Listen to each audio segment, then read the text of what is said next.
আমি ভাই করা নম্বর ওয়ার্ডে আপনি গেছেন যে কথা মানে কিনা বাথরুম থাকি মামদের আমি কইতাম আমার অনেক মুড়িতে হরিণ হইও না এই বাচ্চু আছিল বাচ্চুকে হাজার হাজার মানুষের সামনে দেখাইছে যে আপনি বলে আমার 1 লাখ টাকা দিবাই কে চড়াইছে আস্তে এলাকার মানুষ আমার যে আপনি পাইছেন আমি লজ্জা হই না ওই বিষয় কিতাব হইছে 1 লাখ টাকা দিব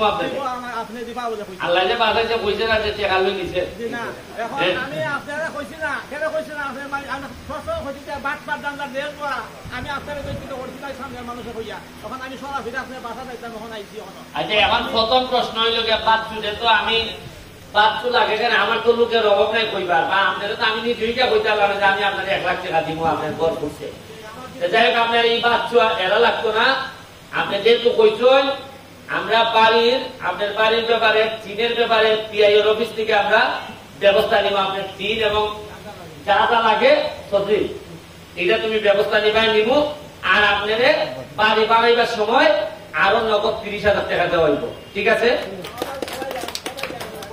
আর জানানি লাগতো না ওই যে নিজাম চৌধুরীর সাথে